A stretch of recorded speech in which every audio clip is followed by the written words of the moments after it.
back to Previously Prohibited. I'm Jenin Eunice here with my co-host Melissa Whitty.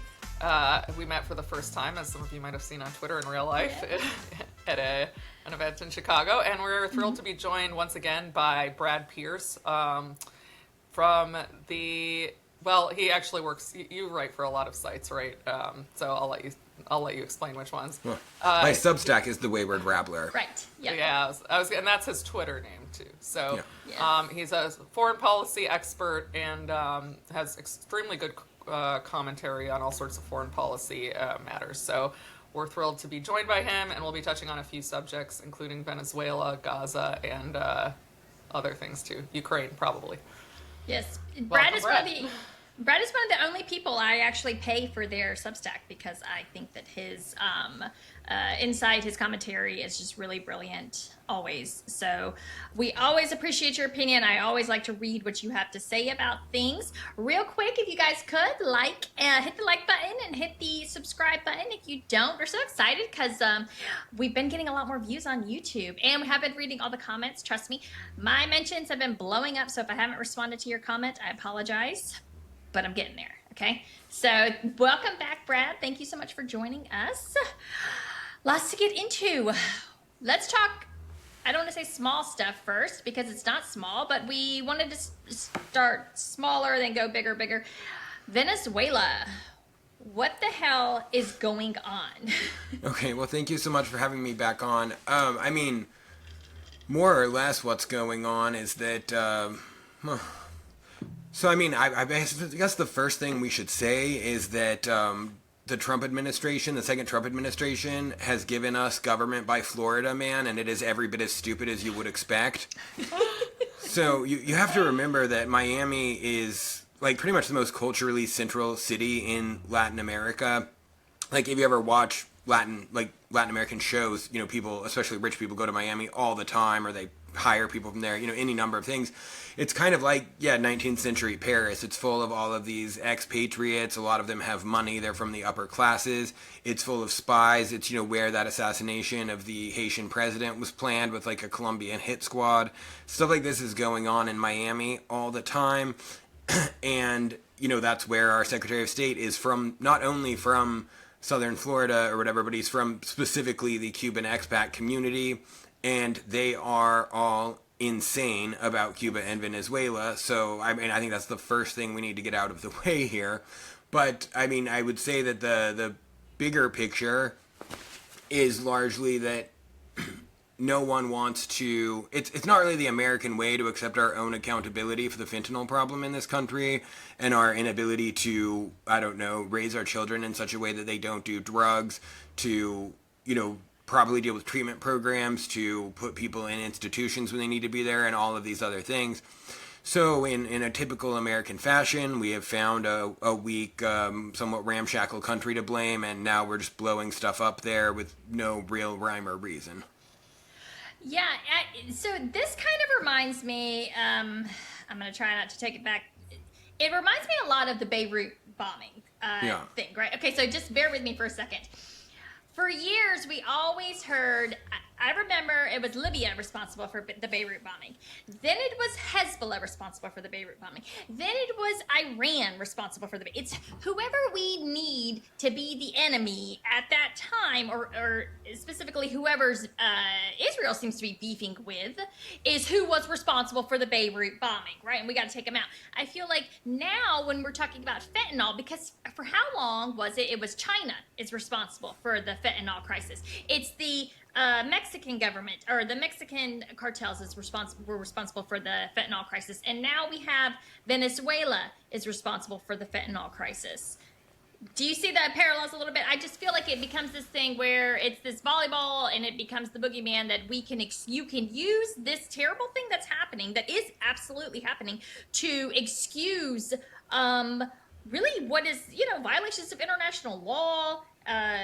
And things that we normally would not ever be doing, or we shouldn't be doing anyways, right? Just blowing up random fishing boats out off the coast of Venezuela. Okay, I mean, I would say that at this point, as far as I know, they're just making stuff up regarding Venezuela. It is true that a lot of the precursors for fentanyl come from China, though the idea that it's people are pretty fanciful. The idea that it's a government policy to subvert us and get revenge for the opium wars and all this other stuff like this are nonsense. But I mean, you look at, I don't know, say how bad the United States did controlling the production of marijuana and methamphetamine and stuff like that. There's just no reason to believe that in a country as large as China, that even if they try, they were going to actually be able to stop those precursors from going to Mexico. And of course, Mexico has long-standing problems with the cartels. So, it is true that a lot of it was coming from there.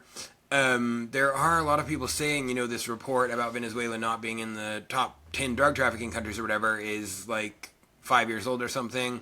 But none of us had, I mean, we had heard of like Tren de Agua or whatever, but no one had really heard about Venezuelan drug trafficking before they started this whole insane war on narco terror, and then just happened to go to the socialist state with a bunch of oil that they don't like. We live in very unsubtle times. Right. Yeah. It's so we've known a lot about some of these gangs and whatnot. You mentioned that's it, Tren de Agua. Yeah. I thought that was a Honduran gang, but maybe I'm wrong. I almost accidentally said MS-13, which is the famous Salvadoran one. Okay, I'm pretty sure yeah, Tren de Agua is the one they keep telling us is Venezuelan. That there were like the apartment building takeovers in Colorado and whatnot. Anyway, I'd like to go back a bit to the start of this new round of insanity. So I've only written one long article about this general topic, and it was in March of 2023. So that was, very, very early in the Republican presidential race. And Vivek Ramaswamy, just said something to a reporter about it, how we need to consider, using drone forces against the fentanyl labs. And when I read about it at the time, people really kind of thought I was crazy and was making something about nothing. Oh, I mean, the usual suspects thought that. The people that are actually smart and actually know about foreign policy and, things like that, they thought it was important.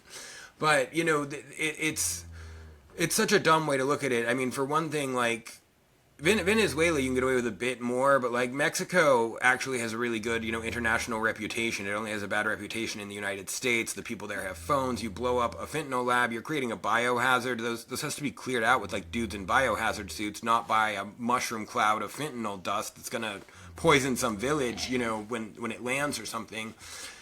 And the Republicans throughout the campaign, this was just getting increasingly popular. We're going to combine two of the worst public policy disasters, the war on drugs and the war on terror, and it's somehow going to work. It's when we put them together, it's obvious nonsense. They were making a big deal about we don't need to worry about Mexican sovereignty, even though Mexico works closely with us on all sorts of transnational issues, including drug trafficking. It is true that failure to control banditry is a historic fairly common cause of war between countries. Like any other justification of war, it is as often a pretense as it is a real problem. But it is really, the Republicans just solidified around this really bad idea with very little resistance. And when it comes down to it, fentanyl is so small and it's like so potent. And so much of it comes in through the enormous amount of legal commerce between the United States and Mexico. I just, even more so than the average drug war things, like, trying to control heroin from Afghanistan, to the extent that they were trying to control it, not to encourage it or whatever. This is even more of a dead end. It's fairly easy to make. It's synthetic, all these other things. But they've just looked at it this way for, 50 years, where led by really old people and some younger, like, reactionary types. When they did, try to, like, make moves towards legalizing drugs in Oregon, etc., there were kind of internal disputes in the state, and it ended up being the case that they didn't treat it like a public health problem either. They just kind of left people on the streets to die. So now, like, all of the reformers have a really bad reputation that is kind of undeserved as far as the smarter ones go. It is deserved as far as the, like, Antifa defund the police types go. But it's really, we feel without options. And so, I don't know, they found a scapegoat that it happens to be popular to attack among the Secretary of State's constituency. And so now they're blowing up random boats in someone else's territorial waters and acting like this is a normal thing to do. Yeah, it's pretty nuts to kind of see. I will push back just slightly on the assertion of about whether or not it is chemical warfare that China wages on us. I used to kind of agree with you, and then I remember I looked up. I started digging some research on the EU, and the EU has about 1 million heroin addicts.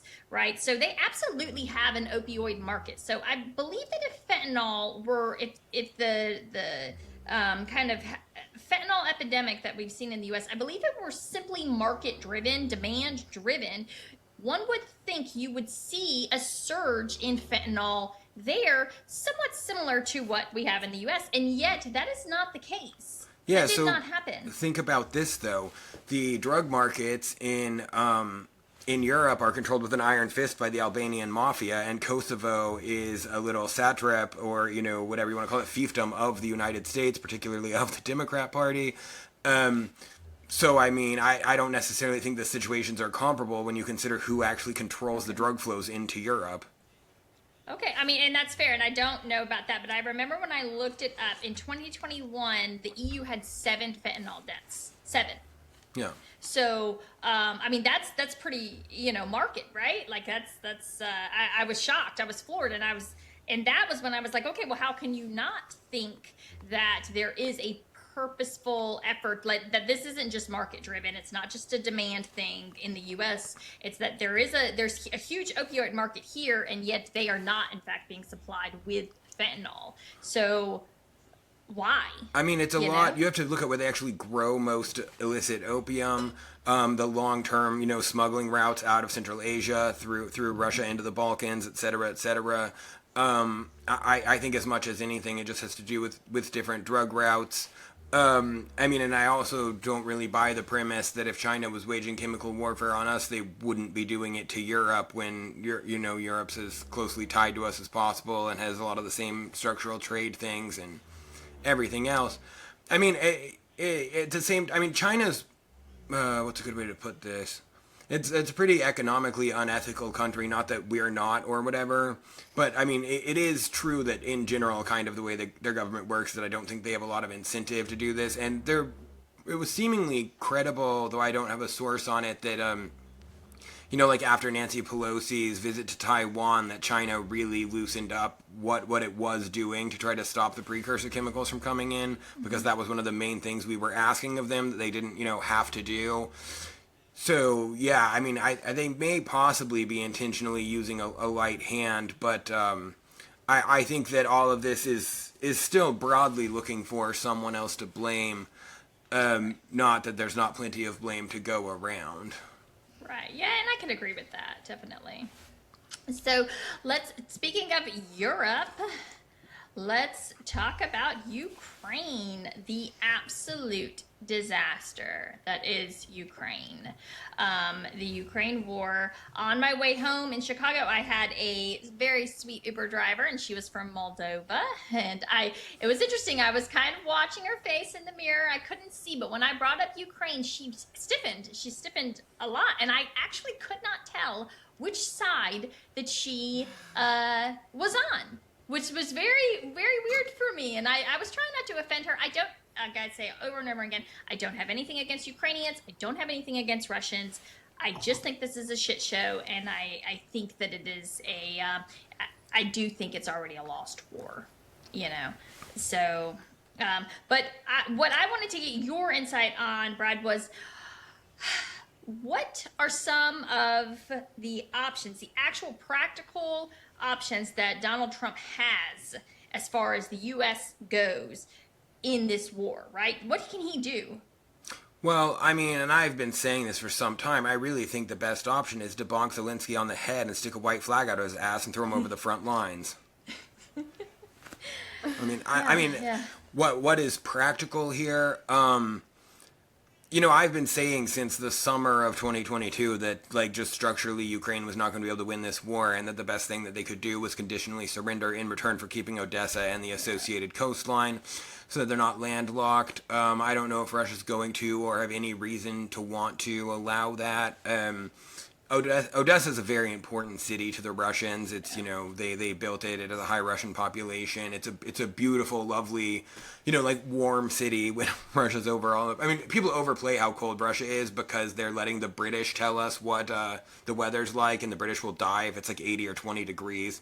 Russia's actually more like Minnesota or something. But regardless, it's it's just a lovely city that they're very attached to, and I don't think at this point they want to let Ukraine have access to the Black Sea, given that they've shown repeatedly there's really no way you can work with these people, particularly the rump state that will be left after Russia takes what they're taking. So, I mean, there's not really any good option that isn't just getting them to agree to stop fighting, and the Euros won't let them do that because even compared to us, the European leadership is completely retarded and cucked out. It's a bunch of, like, pantsuit women that have no idea what they're doing, that want to look tough and are just really stupid, and, mostly incredibly effeminate men. They're all brains are completely warped for being overeducated at idiot Western universities. There's, like, really no working with those people. I mean, there's a couple of exceptions they totally hate. Something Real actually quick. Hold on. Real quick. Oh, sorry, didn't mean to cut you off. No. But so this is how I couldn't tell. So initially, I when I brought it up, because we're talking, she's asking me, and I said I brought up. You're talking about the cab driver now, right? Yes, and she says, Ukraine, they want to be free. They don't want to be. So I'm thinking, okay, she's Ukrainian. She's pro-Ukraine. Then she says, in my country, talking about Moldova, later on in the conversation, she says, well, it's not like the rich Ukrainians are fighting. It's not like they're sending their kids to war. They all came to our country, and they're living just fine in their big high-rise apartments, and nobody is dying from their family. It's only the poor people that are dying. So then I was like, okay, well, maybe she's not. So I think she probably was, maybe necessarily. But I thought that was interesting that she said that all the rich people had come to her country because this is what she's hearing. And then she said she went back in the summer and this is what she saw with her own two eyes. Rich Ukrainians everywhere, right? Yeah, so firstly, Moldova would have voted to, be closer to Russia instead of Europe if not for the fact that they made it really easy for people in Europe to vote and didn't allow Moldovans in Russia to vote easily. So and then they still claimed it was all Russia cheating when in fact they're the ones that cheated.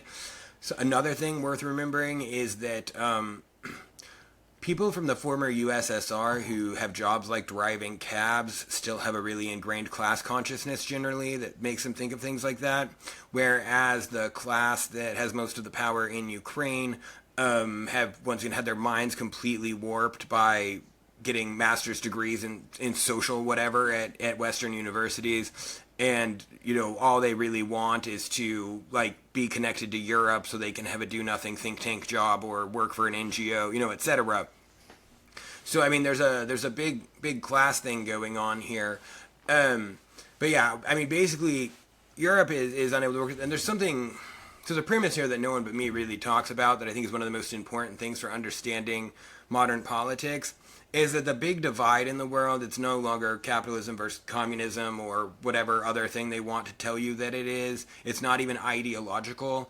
It is government by boss versus government by HR. So if you look at how Donald Trump, it's always the number one sin to him. No matter what crazy ass thing he does, the number one sin is that he stands up like a boss and says what he wants to do, and he's like making an arbitrary decision. You look at Viktor Orban, he runs a fairly normal country actually, and they just obsessively hate him. Or Fico in Slovakia, etc. I mean, and you compare that to the average leaders of Europe and everything, and this is also what they're fighting for in Ukraine, is having just some group of people like that rule over them. And there's not really any way past that because everyone in Europe is just going to do everything they can to keep the war going because they simply cannot abide by the premise that you have one person that is actually a normal kind of leader of your country instead of some sort of like weak figurehead and then a cabal of, experts basically telling you what to do all the time. Yeah. and that's, it's like the dumbest thing for so many people to die over, but that is at its heart what it is. But for practical ways for Trump out of this, I mean, the best thing he could try to do is try to force Ukraine to have an election, which in the past Zelensky claimed he would do if we would pay for it. That was his excuse, and he hasn't been like the legal president of Ukraine since the end of May last year. In terms of that, his term expired and he refused to leave. They claim like, oh, it's against the law to have an election when you're in a state of emergency, but most of the country is not actually a war zone. Russia's strikes are pretty targeted on infrastructure. The civilian deaths are remarkably low, though war causes too many civilian deaths regardless, but you compare it to some other, like, I don't know, Gaza, for example, the civilian deaths are just absolutely minimal. So, like, most of Ukraine is not a war zone. It doesn't actually need to be under a state of emergency, and these are all just excuses to not have an election because he is so incredibly unpopular at this point. And so, I mean, getting someone new to negotiate is really the best thing that you're going to do. And they're not managing to move him towards that at all. They made Zelensky their superhero and now have no idea how to get rid of him when he's not useful anymore. Who do you I have think a quick question for you. Sorry. At the beginning you said this is sort of government, like Florida man government. So my libtard relatives who thankfully don't watch this, so I guess I can say that, would say, see, that's why you should have voted for Harris. Do you have... Well, we don't want government by California woman either. I mean, this is like the perfect example of what I was saying, though, of government by boss versus government by HR department. It's like Florida man versus California woman. Yeah. But yeah, I mean, it's been, I mean, it's especially with like how terrible Pam Bondi is too. It really adds to this whole premise. Anyway, regardless, yeah, you have a good point. But yeah, back to Ukraine. No, I wasn't making the point. I wanted to have a good response for them. Oh. Okay, well, yeah, tell them government by California woman is even worse. So, anyway, yeah, they've boxed out all of the options in Ukraine. There's no reason to believe Russia's actually interested in negotiating at this point because they're going to fight the war to the military conclusion. They've came this far. There's no reason to believe that their casualties are anywhere near as high as the insane people want you to believe they are, though I don't really believe either side's numbers in general. So, they're going to keep going. I mean, basically, wars are fought on four things, which is, men, steel, grain, and fuel. And they have functionally unlimited amounts of all of those, at the size that this war is, like in the volume that they're using them. So, like, Russia can do this for a very long time. The matter is, when the public grows fatigued of it, but this isn't like Afghanistan or something. Like, the Russian public cares a great deal about Ukraine. They're deeply emotionally connected to it. They're, they have their own brethren living there that they feel, correctly feel were being oppressed by the, government in Kiev. They have seen that, Putin's like the most pro-Western person in Russia's government. That's what no one understands. And that's like his biggest weakness is that they always talk about like appeasement. Like he's the one that's been appeasing for 15 years before this started, and it got him absolutely nowhere. So, there's really like the Russian people as a whole, like definitely want to do this because they consider that an important part of their country. They were willing to, in good circumstances, willing to let it be under another government if their people were treated well, if they have good trade relations, if they're everything else. So, it's not such a big deal if, you know what I mean? If you're in another government, you're part of the general Eastern Slavs or whatever. But once the government of Ukraine transformed into being, obsessive in its hatred of Russia, they really don't see any choice but to bring them all the way back into the fold. And what's especially funny about this is that these retards in Kiev and Lviv, they cannot in any way have the type of country that they want that is a democracy if the people in the East vote. Like, their only solution for making the type of ridiculous tech dystopia Euro-cuck country that they want is to not let these, Russian factory workers in the East vote. But they won't let them go because they want to oppress ethnic Russians more than they love life itself or freedom or anything else. And, of course, they've warped the public's mind. Like, the American public is so mind-warped on this, but it's absolutely nuts. true. I remember it was I believe it was pre October 7th, 2023. So it was like August 2023. I really spent a lot of time in just the 2014 versus ends up being like, I believe it was 2015. Actually, it was, I believe it was 2010, 2014, 2015 elections in Russia, just looking at the maps and really seeing like how this played out. You know, the election that it was Poroshenko, correct? Yeah, I believe so. The names are a That's little one of the confusing. presidents of Ukraine, yes. That's the one that got unseated unseated during the Color Revolution, correct? Poroshenko. I think you're correct. I never remember. All their names sound the same to me. Yeah. And then after that was the Chocolate King or whatever they call him, but I don't remember what his actual name was. I thought that was Poroshenko. Yeah. I don't know. I never remember all their names. Let me see. So I always like to be, yes. So hold on. He was, Yakonovich, right? He's the one that got unseated. He's the one that was unseated in 2014. And when he got elected, the other Poroshenko. guy had totally like almost the exactly the same last name to an American, like Yakutovich or something.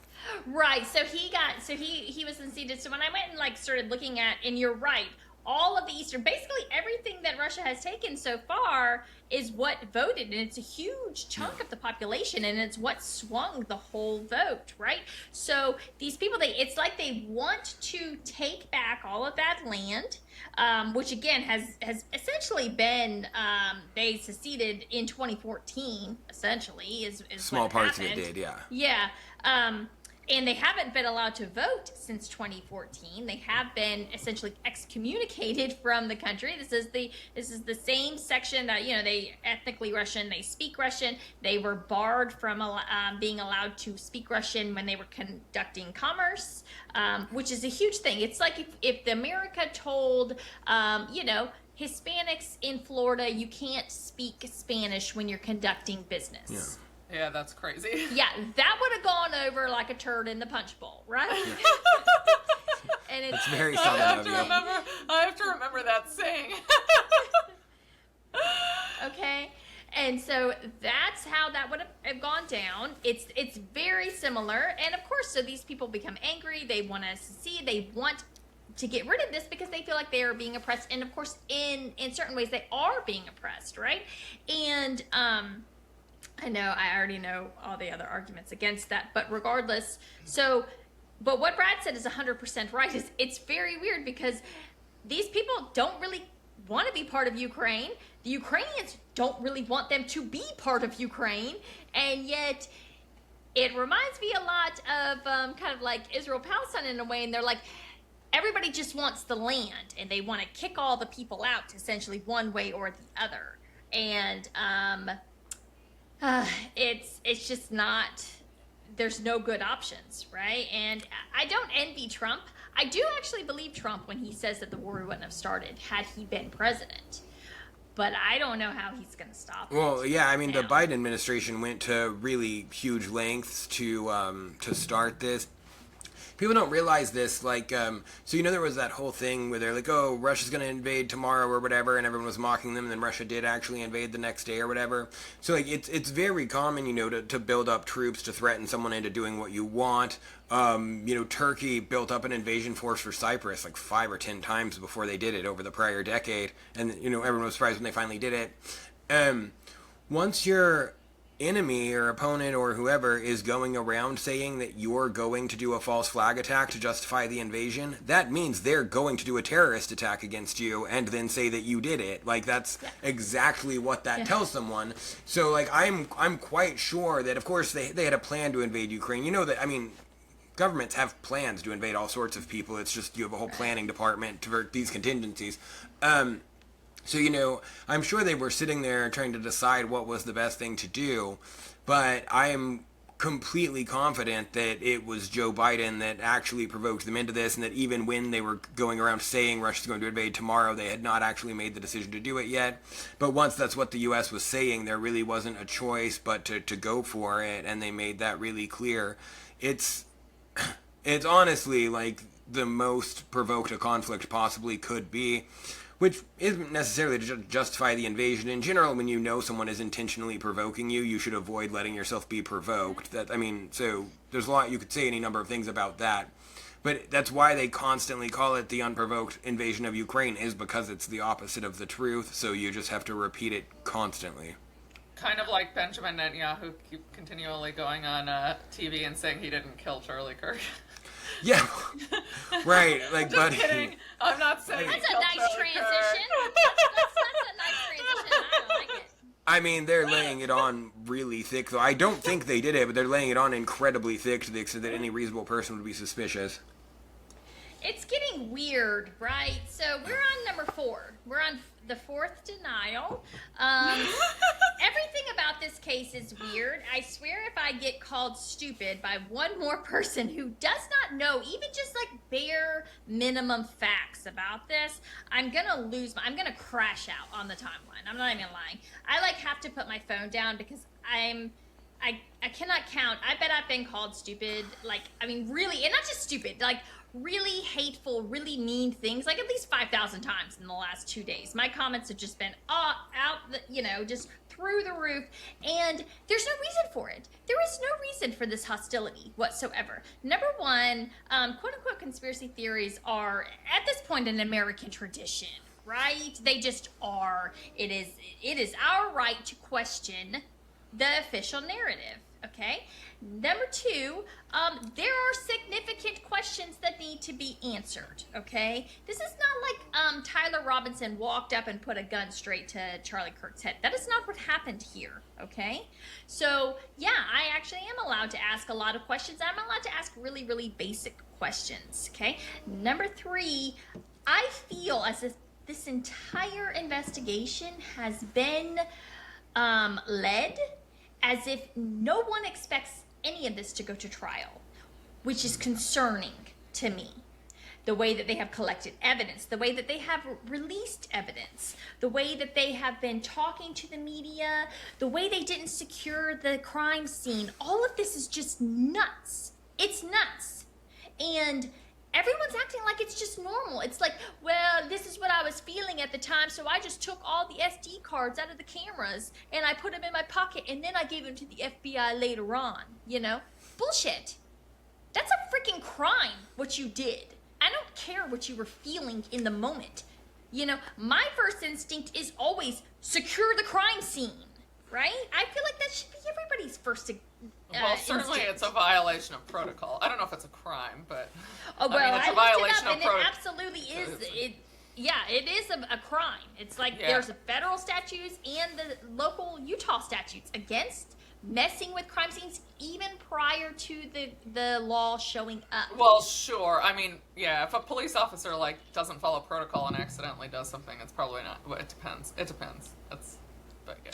So, Yeah, I mean, I don't know. It's always hard to say. I mean, one of the hardest things in looking at anything the government does is to figure out where something lands on the incompetent evil matrix. So, are these people malicious? Are they just retarded? They're probably somewhat both. And how much of each thing is it? So, there's a massive competency crisis in our country.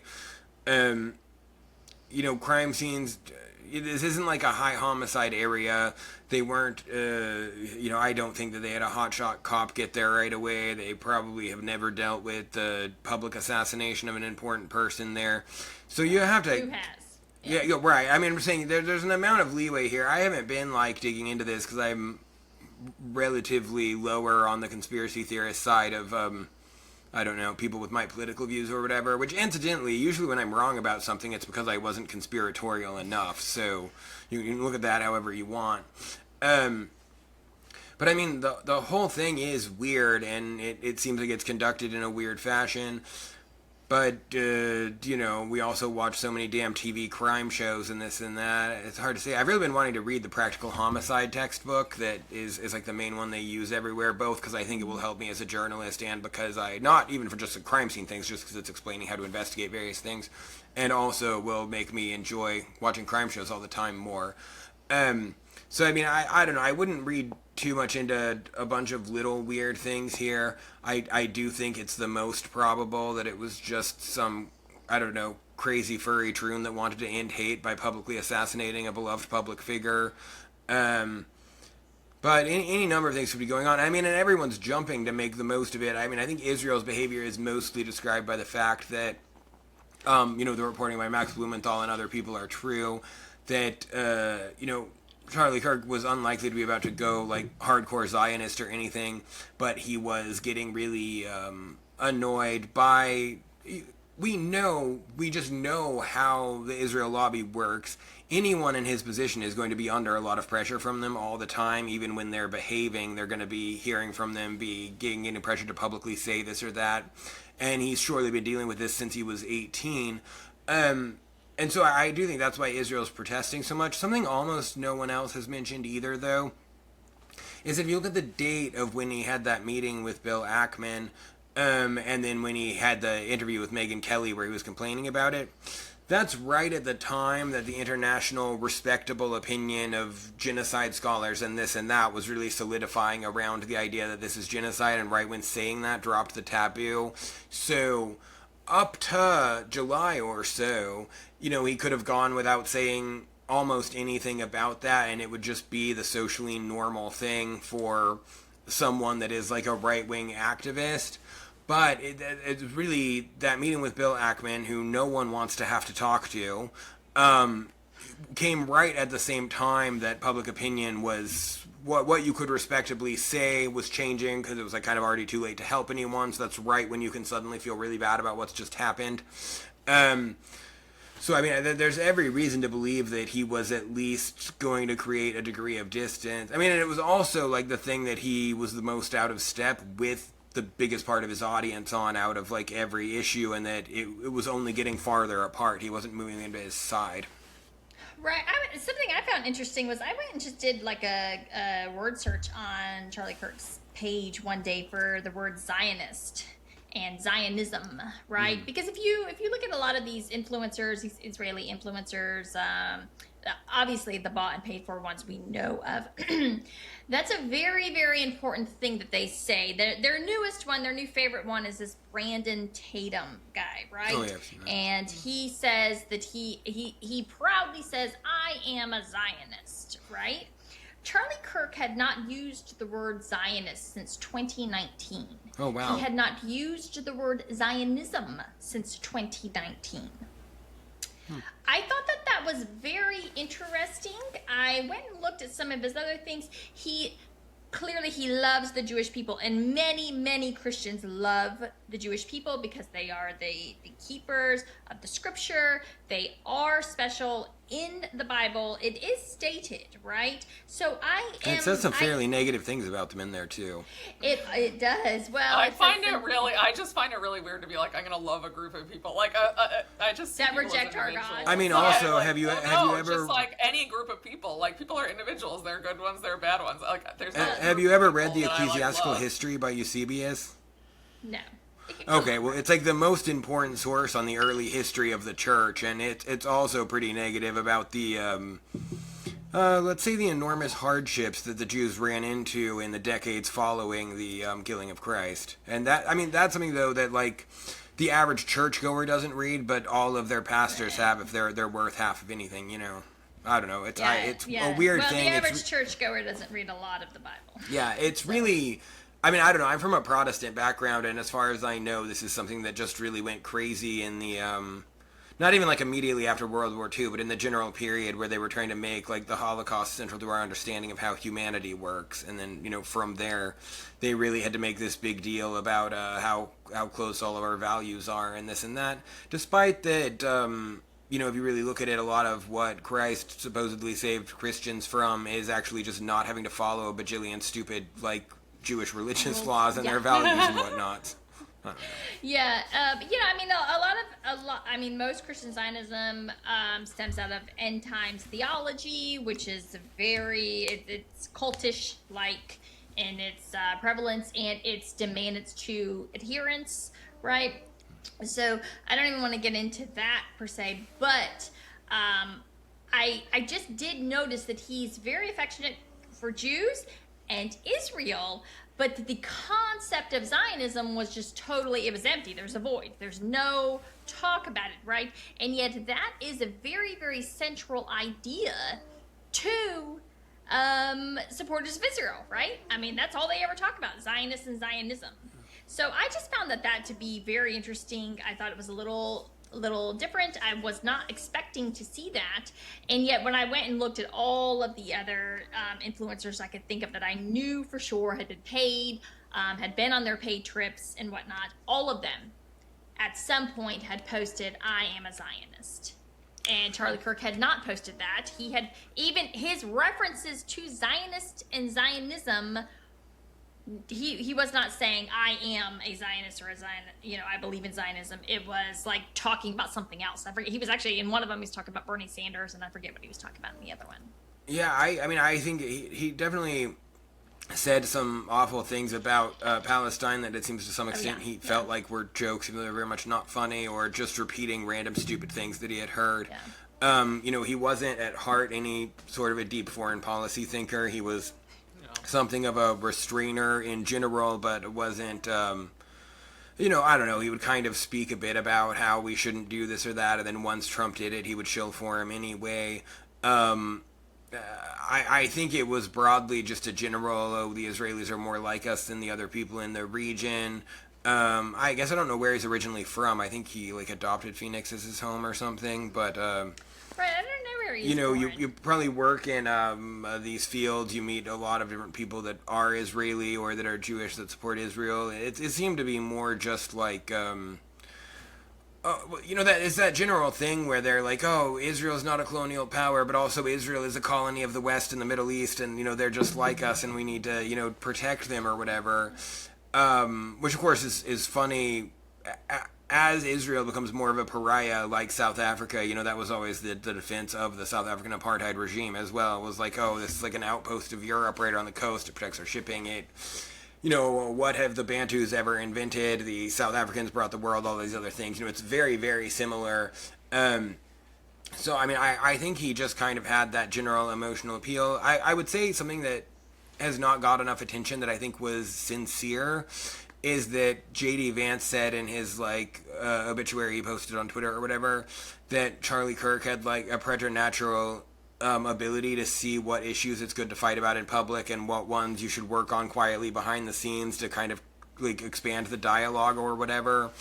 And I feel like that was, to some extent, supposed to be a veiled reference about Israel specifically. Though, I mean, perhaps not. Regardless, if we assume that that's true, and because that's an unusual random compliment to say about a dead person if you are just making it up as a nice thing to say about them. So I think we can assume that at least in J.D. Vance's view that was accurate. He was probably over time trying to at least make the discourse about this somewhat less crazy. And I'm sure as he got to be a more popular, more powerful figure, his his genuine popularity with the young people made him hard to touch in any way besides, a sniper rifle, I suppose. A hunting rifle that you snipe with. But regardless, $2,000 scope on a World War I era Mauser 30-06. Hey, my neighbor's in the business of making custom mounts to do that sort of thing. Anyway, regardless, I do think that he must have been getting increasingly annoyed by the way that the Zionist lobby treats everyone like a low-level employee, by the fact that they will endlessly harass you if you say anything that they slightly don't like. These all seem like normal human things to me. And none of that is to say that I thought he was on the edge of becoming some great defender of Palestinian rights or anything like that. And, of course, we live in a society where people struggle to see the nuance of this sort of thing. But Israel laying it on so damn thick shows without question that... Damn it, there's a fly right by me. Sorry. It shows without question that they thought that they knew something was coming out and they wanted to get ahead of the narrative. Though why they went so far as to just repeatedly say, oh no, we didn't kill them, I can't say. There's something that I have learned since October 7th is that we always thought Israel was really good at propaganda, And in fact, they never actually were. The U.S. media just covered for them all the damn time, and U.S. politicians did and everything else. Their messaging has been terrible for a really long time. And there was a really interesting article in Haaretz a couple of years ago about how Netanyahu got this idea that Israel didn't have to be better. It just had to make its communications better, like convince people it was better without improving itself at all. And I thought that was so funny because it's like, okay, he definitely learned that in all of his time in America, because that is also how, like, the whole American political structure thinks. Yeah. Right. I agree. And so moving from there, let's talk about Gaza. It's so... What is happening in Gaza right now is... we say crimes against humanity. What is happening in Gaza City right now just defies what most of us are even capable of imagining, right? It is nonstop bombardment. Yeah, we really overuse our vocabulary for all of these things, and then when something like that actually happens, you see, like, the extent to which people are numb from the concept, because, you know, yeah, you're always talking about, well, you know, like, they have the famine scale, that it's really uncommon for any country to actually reach, like, the level of famine that they're at in Gaza, but you know, people say about whatever genocide, people are always wanting to call this or that genocide, even when it does not come anywhere close. I mean, there's no better example of this than the Ukraine war that they keep insisting is a genocide, and it's like, okay, like, once again, you can criticize it as a war of aggression, of conquest, whatever, in a million different ways, but, like, there's just no way in the world you can look at this as that their view is to exterminate the people there based on what's happening. Like, Netanyahu and his government are very obviously running a war of extermination. They have the support of most of the Israeli public, though not all of it, which is important. I should say of most of the Jewish Israeli like public. They have almost none of the support of right? the Arab Israeli public. But yeah, it's a lot of them. Is it 80% of Israelis or 80% of Israeli Jews? I think it's 80% of Israeli Jews, because like 20% of the country is Israeli Arab. Right. Or so. So it's basically all the Israeli Jews. Yeah, no, I think it's 80% of Israeli Jews. Israeli, right. Israelis Sorry, as a whole. yeah. But okay. regardless, Right. you know, it's kind of I don't know if darkly comical is the word that I want to use, but they always go on and on about Israel being the only democracy in the Middle East, and it's like, you know, like, you realize that this makes you as a people responsible for this in a way that, I don't know, the Iraqis never were for anything Saddam Hussein did to the Kurds or whatever, however else you want to look at this. I mean, and at the same time, like, one of the reasons that this has been allowed to go on this long is just because of a minor quirk in Israel's government structure. So to get in the Knesset, there's a 3.75% threshold. So there's national elections on a list, and there's 3.75% threshold for your party to get representation. About 20% of the Knesset are crazy-ass parties that have in between 3.75% and 5% of support. So if you had to just manage to raise this to 5%, which Likud does not want to do, because they rely on, you know, this is how you get, like, Marvin Gavur and, you know, et cetera, people like that, is that they're on these parties that get 4% of the vote, and then they have to do all this wheeling and dealing to put all these crazy-ass people there. Like, Israel's government has, like, 30 ministers without a portfolio just because of all the dealing that they have to do to get people, which is, I don't even know what that means. Like, I've never known what that means, but it basically just is a way to pay you more without, as far as I know, to pay you more and give you a fancy title where you don't actually do anything, just because of all the dealing that they have to do. And so there's an argument that Israel is way crazier than it should be just because of the way that its government is structured, and that this has built on its own. Not surprising whatsoever when you think about some of the things. Yeah, I mean, on the other hand, the Netherlands has the same system, but with a 1% threshold, and they just have chaotic politics. They don't genocide anyone. So, I mean, not that they're in this situation. I think Israel is also crazy because they were built on a combination of, like, extreme victim mentality and, like, convincing themselves that racial, ethnic supremacy. Yeah, and convincing themselves everyone wants to kill them. Yeah, so the first, you know. So the first major American journalist to ever turn against Zionism was this guy named Vincent Sheehan, who's forgotten now, but he was famous in his day. So he went to the Palestine Mandate in around 1930. He was paid by some Zionist group to go there. He was there during the Jerusalem riots of that era. There's a few different names for him, but it was like the first major outbreak of violence. And he was paid by some Zionist group. He ended up sending them their money back while he was there because he's like, I can't do this anymore.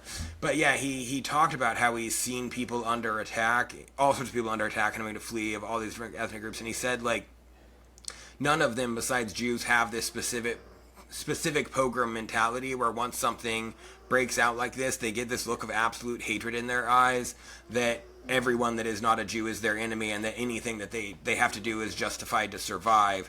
And he said it's completely specific to them of just all of the violence and conflict that he has seen.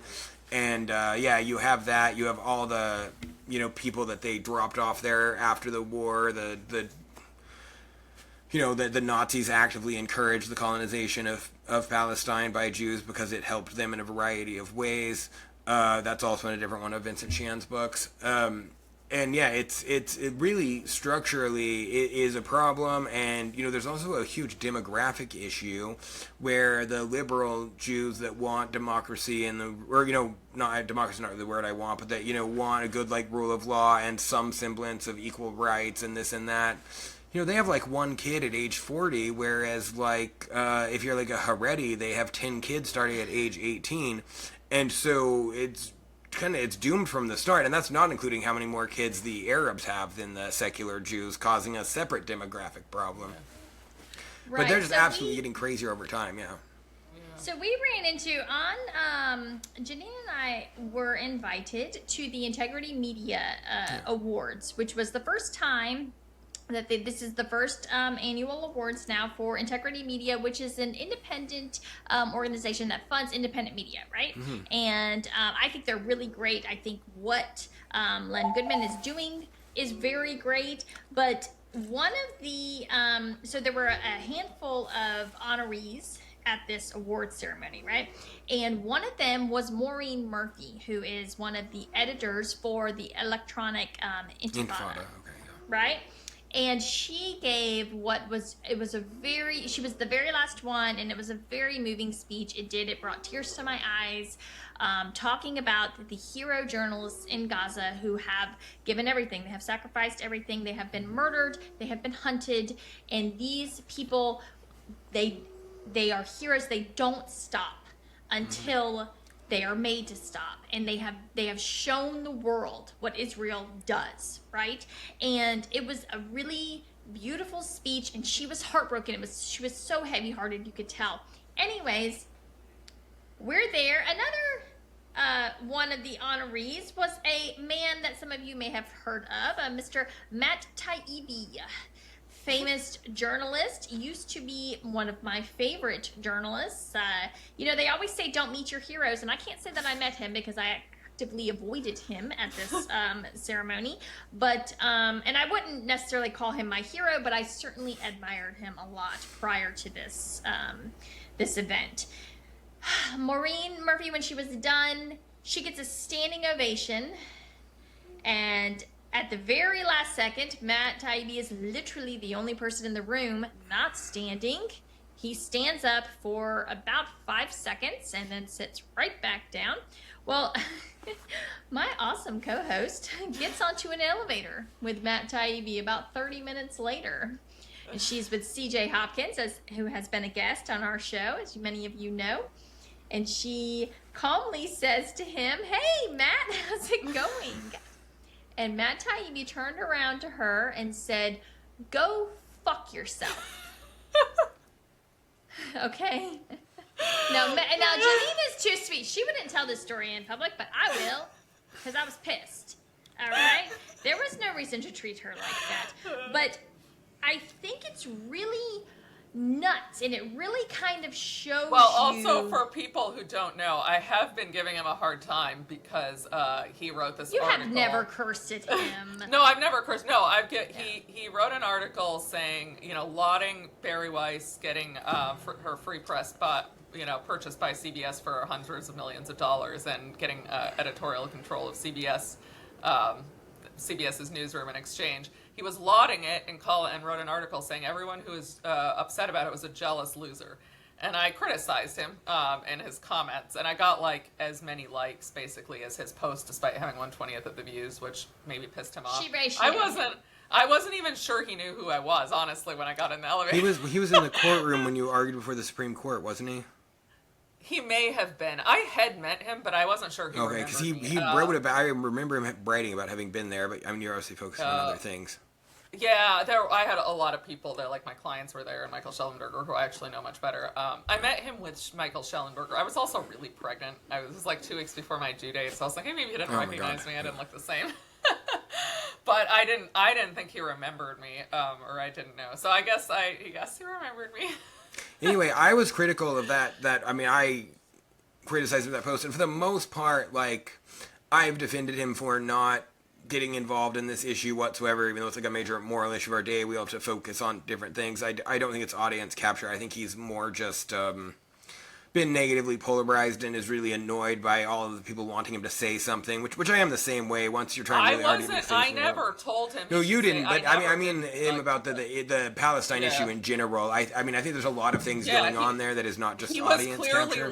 He was clearly lumping me in with everybody else. With but I mean, without actually thinking about what I did say. Because as he got out of the elevator, he said, riding me for shit I didn't say. And I said, no, I only give you a hard time about stuff you did say. Yeah, well, okay, so the one thing that I will say is that this didn't come out in his original article about it. Actually, I guess I didn't read his original article about it because I was too annoyed, though I did. I'm a subscriber to his Substack. I did screen cap all of it and post it in the comment thread for people that couldn't, like, read it or whatever, which is not a very nice thing to do, but for writing something like that, I thought it was worth it. Anyway, when he explained it later, he did say, that what he thought was so funny is that he never thought Barry Weiss wanted to be an independent media, and that he finds it amusing that she is like returning as a conqueror this quickly. Which, when you put it that way, it is a little bit funny, as awful as Barry Weiss is, and as little as I want her to have influence on anything, etc. But yeah, I mean, she's one of the worst people in the world. She's obviously not very smart or talented at all. And, you know, their whole business at this point is genocide denial and, you know, riling people up about student protesters and shit like that. So it's really, it's really not someone that anyone should be defending. I can't even imagine. It's really what is funny to me is that she's going to return to mainstream media to make it even worse after, you know, leaving it and trying to do something different. It's really... If you step back far enough, the situation is kind of farcical. I don't think there's any justification for his behavior. Like, he didn't choose to stay silent. He chose to enter the dialogue in defense of her, not to mention her genocide denial, and then call everybody who's upset about it a jealous loser. Like, I'm sorry, that's gonna irk people. Here's the thing. I think genuinely, I do think that Matt Taibbi absolutely knows he's in the wrong. I do not believe that people just simply lose their moral compass, right? Something is directing it for him. I don't know what it is. Maybe he is battling his own demons. I can perhaps maybe give him a little bit of grace on that. But, and I could even maybe forgive him for being ugly to Jenin. But the way he responded to Maureen Murphy's beautiful speech, and it was so touching. And you could just tell he was just a smug dick, all right? Yeah. And the way his body language, everything about the way he was sitting with his legs all sprawled out, you know, and like, I don't give a fuck attitude. Yeah. And then I'll stand up for 5 seconds, and then I'll clap my hands one time, and then go yourself, dude. You know, you knew the room that you were walking into.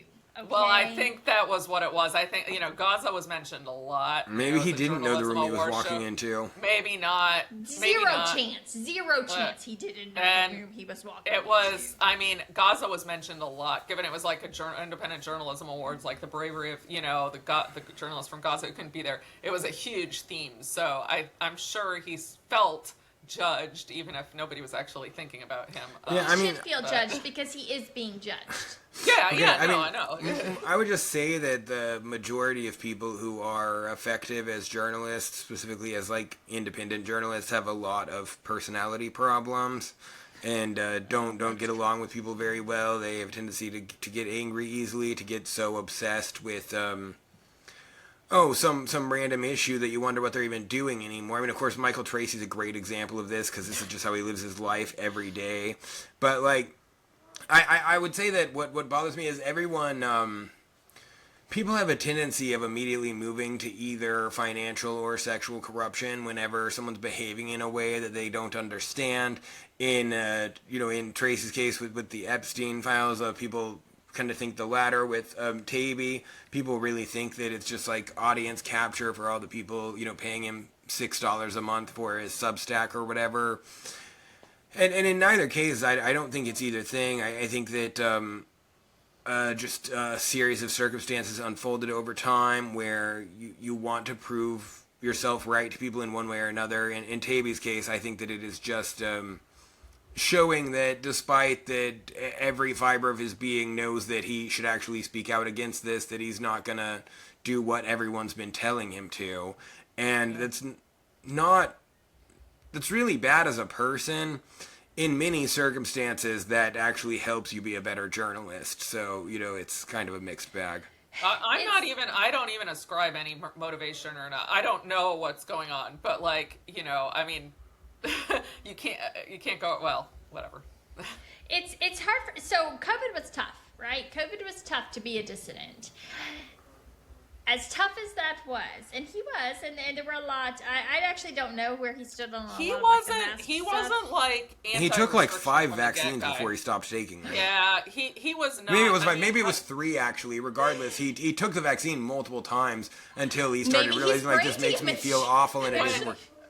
When I was desperately looking for allies on the left, I kept checking to see what him and Glenn Greenwald were saying to feel like I wasn't the only kind of lefty or whatever, that whatever those politics are. I didn't find out Max was good on it until a year or so in when I saw him give a speech in LA, and I was like, oh my god, Max Blumenthal was amazing on this. I didn't know that. Yeah. I obviously love Max and Anya, and they're good friends of mine. I don't think they came out very early.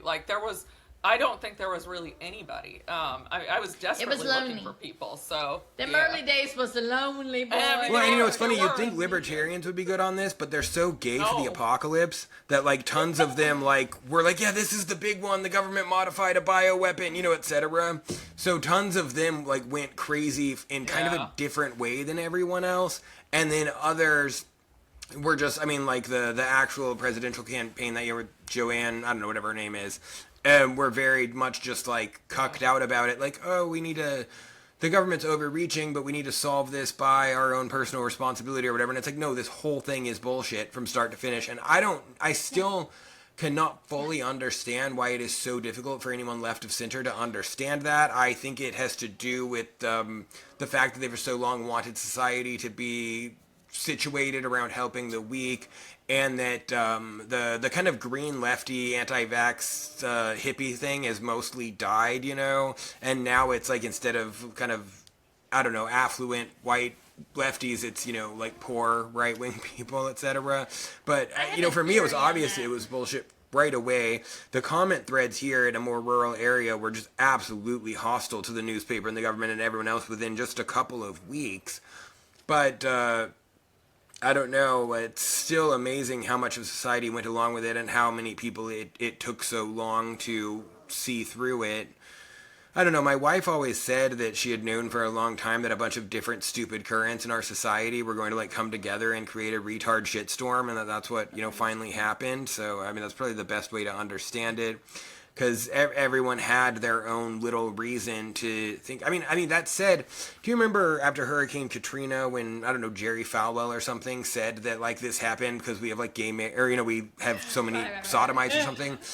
To the libs, COVID was absolutely like that as our cosmic punishment for electing Donald Trump. They kept saying something has to collapse here, something really bad has to happen.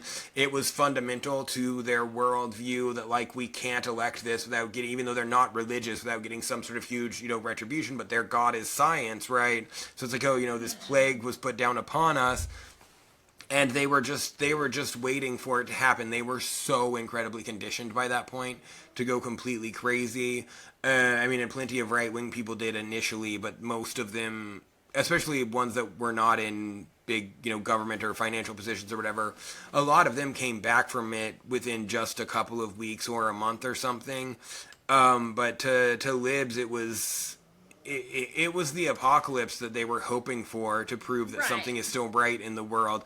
And their lives are so useless and miserable and meaningless that to them, receiving free money from the government and ordering delivered food and watching Netflix was like their D-Day, and they were so happy to just, do their part to sacrifice and all this other shit.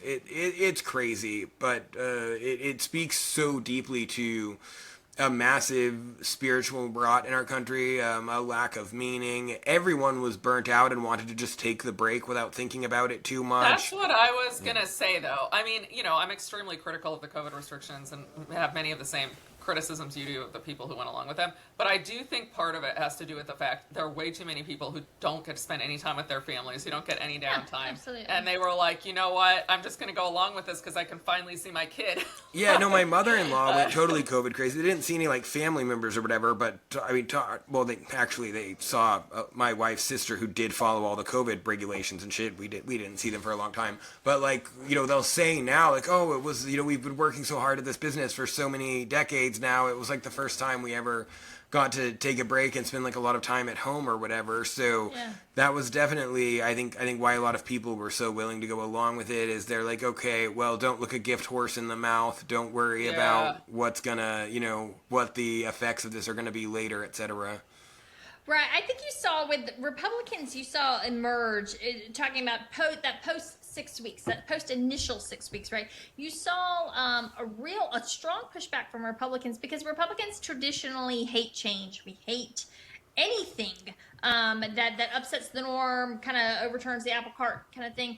And that is why COVID dissidents emerged on the right, because everything about COVID was new and different and changed everything. Whereas the left viewed COVID as basically their apocalypse to reshape society and norms in their vision.